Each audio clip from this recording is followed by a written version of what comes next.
दोस्तों नमस्कार। आज जो है हम संगम काल के बारे में जानेंगे और ये संगम काल यानी विजयनगर जो है मध्यकालीन भारत में एक महत्वपूर्ण टॉपिक है और यहाँ से बार बार प्रश्न पूछा जाता है। तो देखिए ये संगम काल जो है इसको संगम काल क्यों कहा जाता है और इस काल की स्थापना किसने की थी, यही जो है प्रश्न टॉपिक आज हम लोग पढ़ेंगे। इस पूरे काल को देखिए कि इसमें पूरे काल को विजयनगर साम्राज्य के नाम से जाना जाता है और इसमें कई सारे वंशों ने आकर के शासन किया। तो उन्हीं वंशों में से एक वंश है संगम वंश। अब इसी संगम वंश के बारे में हम लोग जो है पहले अभी पढ़ेंगे, फिर हम अन्य वंशों के बारे में एक एक करके देखने का प्रयास करेंगे। देखिए ये संगम वंश था कौन और ये संगम था कौन। तो जो ये दक्षिण भारत था यानी रायचूर दोआब का जो एरिया था, यानी गंगा कृष्णा और कावेरी बेल्ट का जो एरिया था, इस रायचूर दोआब के नाम से जाना जाता था। और ये रायचूर दोआब जो था ये मुख्य रूप से आपके कृष्णा एवं तुंगभद्रा के बीच में था। जिस तरह से उत्तर भारत में क्या है कि गंगा का दोआब या उधर जाइए तो सिंधु का दोआब है, ये उपजाऊ दोआब के नाम से जाना जाता है, उसी तरह से ये रायचूर दोआब जो था यानी कृष्णा एवं तुंगभद्रा नदी के बीच में जो दोआब था ये जो है अपने उत्पादन के लिए महत्वपूर्ण था। ठीक, अब ये क्या हुआ कि यहीं पर जो एक वंश स्थापित होता है जिसे संगम वंश के नाम से जानते हैं और ये साम्राज्य डेवलप हुआ जिसे विजयनगर साम्राज्य के नाम से जाना जाता है। उसी संगम वंश के बारे में आज जानेंगे। देखिए संगम के कुल 5 पुत्र थे। संगम एक व्यक्ति था जिसके कुल कितने पुत्र थे? 5 पुत्र थे। और ये जो थे ये पहले होयसल शासक प्रताप रुद्रदेव के यहाँ नौकरी करते थे, यानी उन्हीं के शासन काल में ये नौकरी के रूप में कार्यरत थे। हुआ क्या कि जब मुगल सल्तनत काल जो है स्थापित हो रहा था और मोहम्मद बिन तुगलक का जब शासन आया तो इसने अपने साम्राज्य विस्तार को आगे बढ़ाया। ठीक, और जब साम्राज्य विस्तार आगे बढ़ाया और ये जब जो है प्रताप रुद्रदेव के ऊपर आक्रमण किया तो वहीं से क्या हुआ कि इन दोनों भाइयों को यानी हरिहर और बुका को, ये बुका प्रथम और हरिहर द्वितीय, ये जो थे ये प्रताप रुद्रदेव के दरबार में क्या करते थे? नौकरी करते थे। यहाँ से इनको बंदी बनाया। उसको पता था कि ये लोग साहसी हैं या अच्छे तरीके से प्रशासन को संभाल रहे हैं, तो इस तरह से इसने क्या किया कि पकड़ करके भेजा। कहां पे? दिल्ली सल्तनत, यानी लाया गया इन लोगों को दिल्ली। जब ये दोनों दिल्ली आए तो यहां आकर के इन्होंने सबसे पहले क्या किया कि इस्लाम धर्म कबूल कर लिए। ये दोनों क्या किए कि इस्लाम धर्म कबूल कर लिए। ठीक, और इसकी सेवा में कार्य करना शुरू कर दिए। बाद में क्या हुआ कि धीरे धीरे जो ये दक्षिण भारत का इलाका था हमेशा से विद्रोही इलाका रहा। अब यहाँ पे फिर से विद्रोह जो है उभर करके खड़ा हो गया और जब विद्रोह उभरा तो मोहम्मद बिन तुगलक ने इन्हीं दोनों भाइयों को भेजा। कहाँ पे? यहाँ के एरिया के विद्रोह को शांत करने के लिए। जब ये यहाँ पर पहुंचे इस विद्रोह को शांत करने के लिए तो यहाँ पे इनकी मुलाकात होती है गुरु सायण से। ठीक है ना? तो यहाँ के एक जो हिंदू धर्म गुरु थे इनसे इनकी मुलाकात हुई और जब ये इनसे मुलाकात होती है तो ये क्या करते हैं कि इन लोगों को पुनः जो है हिंदू धर्म में कन्वर्ट कर देते हैं। यानी जो ये मुस्लिम धर्म में गए थे इनको पुनः जो है किसमें कन्वर्ट कर दिए? यानी हिंदू धर्म में कन्वर्ट कर दिए। और यहां से ये लोग अब क्या करने लगे कि मोहम्मद बिन तुगलक की अधीनता को छोड़ दिए और स्वयं का इस एरिया में एक राज्य स्थापित किए जिसे संगम वंश के नाम से जाना जाता है। और ये संगम कौन था? इनके पिता थे। इन्हीं के नाम पर इन्होंने इस वंश की स्थापना की। अब चलिए चलते हैं हरिहर प्रथम के बारे में देखते हैं कि ये क्या क्या किया था। देखिए जो हरिहर प्रथम था ये 1336 से लेकर के 1357 ईस्वी तक इसने शासन किया। 1336 से लेकर के 1357 तक इसने शासन किया। इसने क्या किया कि अपनी राजधानी अनेगुंडी को बनाया। और ये पूछा जाता है कि ये जो विजयनगर की राजधानी थी ये क्या थी प्रारंभिक राजधानी, तो प्रारंभिक राजधानी इसने अनेगुंडी को बनाया और अनेगुंडी के बाद जो है अपनी राजधानी लेकर के आया विजयनगर। और इसी विजयनगर का अवशेष वर्तमान में कहां से मिलता है, हम्पी से मिलता है, ये कर्नाटक में, ठीक है ना। तो जो हम्पी है, वर्तमान का जो हम्पी है, यहीं से इस विजयनगर साम्राज्य का अवशेष जो है मिलता है। तो आपसे प्रश्न पूछा जाता है कि विजयनगर साम्राज्य का अवशेष कहां से मिलता है, तो यही मिलता है हम्पी से। और इसने जो है अपने इस रायचूर दोआब को क्या किया, विस्तृत किया। यहाँ पे कृषि के लिए इसने तमाम उपाय किए, बढ़ावा दिए। अब इसके बाद जो है इसका छोटा भाई शासक बनता है बूका प्रथम। कौन, बूका प्रथम। और यह चूंकि जो है इसके साथ ही शासन कर रहा था तो शुरू से यानी कुछ समय पहले से ही शासन में इन्वॉल्व हो गया था। तो ये जो है 1344 से लेकर के 1377 तक यानी विजयनगर का शासक रहा। यह एक महान योद्धा था, विद्या प्रेमी था और महान योद्धा के कारण इसने पूर्वी समुद्र पर विजय प्राप्त की, इसने पश्चिमी समुद्र पर विजय प्राप्त की, इसने दक्षिणी समुद्र तक यानी श्रीलंका तक अपनी सीमाओं को क्या कर लिया था, ये विस्तृत कर लिया था। इसीलिए इसे सागरों का स्वामी यानी पूरब के सागर का स्वामी, पश्चिम के सागर का स्वामी या दक्षिण के सागर के स्वामी के नाम से भी जाना जाता है। इसने मदुरा की विजय किया। इसने क्या किया कि मदुरा की विजय किया और मदुरा की विजय जब किया तो एक उपाधि धारण किया, वेद मार्ग प्रतिष्ठापक। क्या, वेद मार्ग प्रतिष्ठापक की उपाधि धारण किया। और यही ये जो है सायणाचार्य के सानिध्य में आए थे ये। तो वेद मार्ग प्रतिष्ठापक की उपाधि किया, मदुरा विजय। अब देखिए कहानी जो है यहां से एक विस्तृत यानी एक अच्छी कहानी और एक जो है यहां से बार बार प्रश्न पूछा जाता है उसके बारे में देख लीजिए। जो ये बूका प्रथम था इसका एक लड़का था कुमार कंपन। कौन, कुमार कंपन।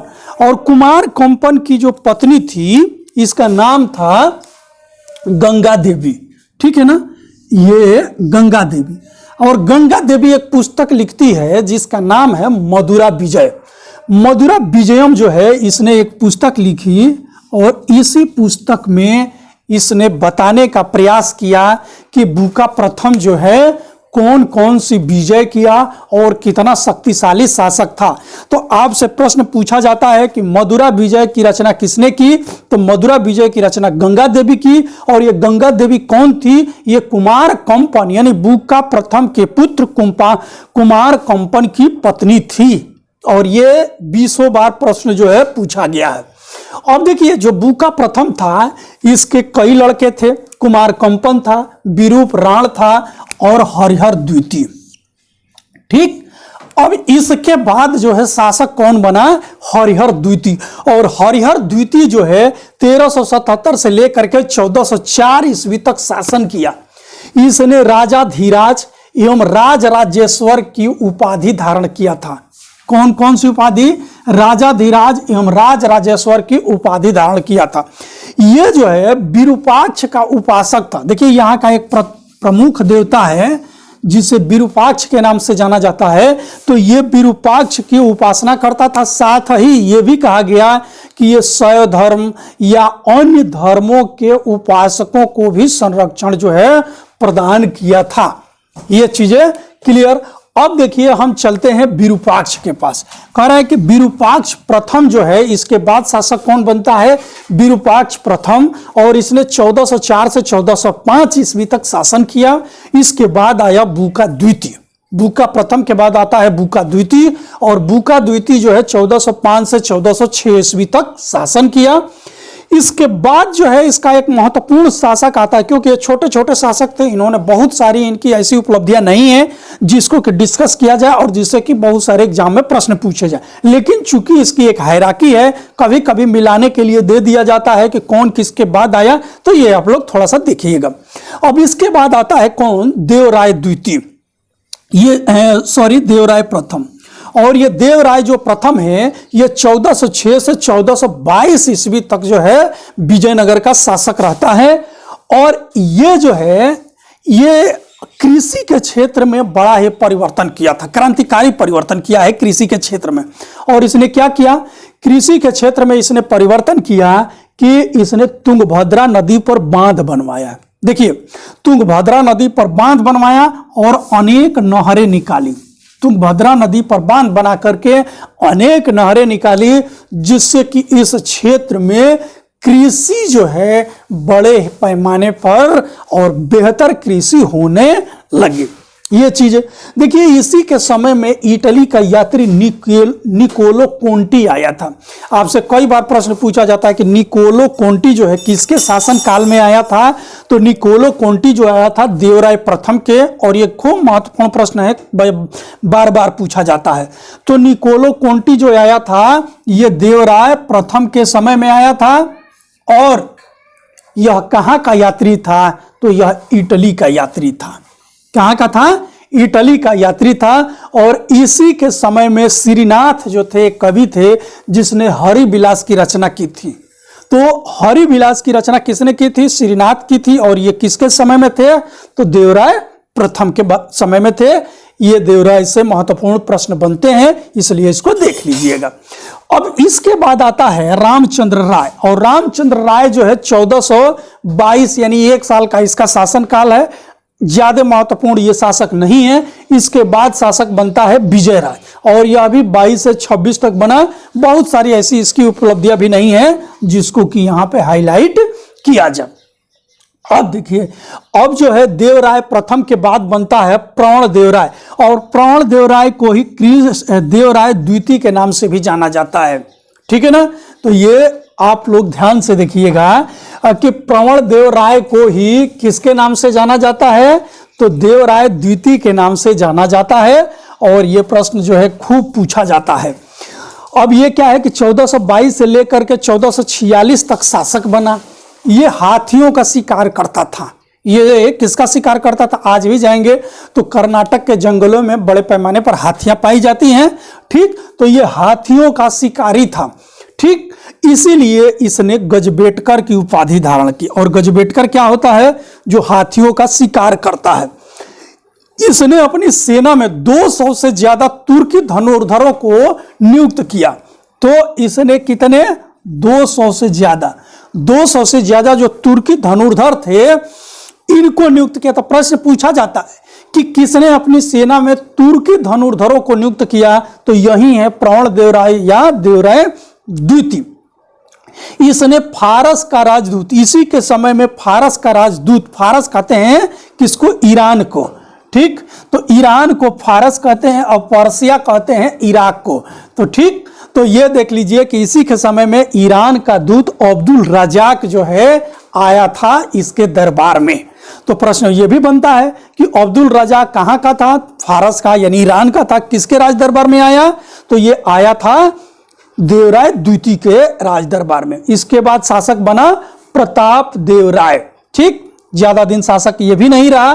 अब ये देखिए कि विजय राज द्वितीय, इसके बाद आता है विजय राज द्वितीय। और विजय राज द्वितीय जो है 1446 से 1447 यानी 1 साल का शासन इसका भी है।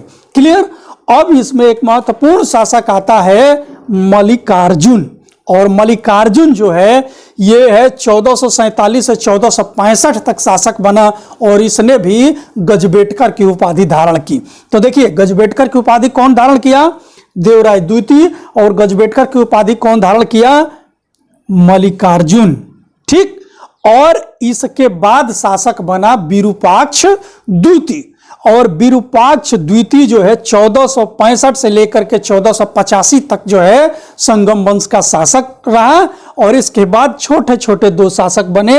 एक बनता है प्रौढ़ राय, और ये जो है 1485 में ही क्या हो जाता है कि समाप्त हो जाता है। और इसके बाद जो है एक नवीन वंश की स्थापना होती है जिसे सालू वंश के नाम से जानते हैं।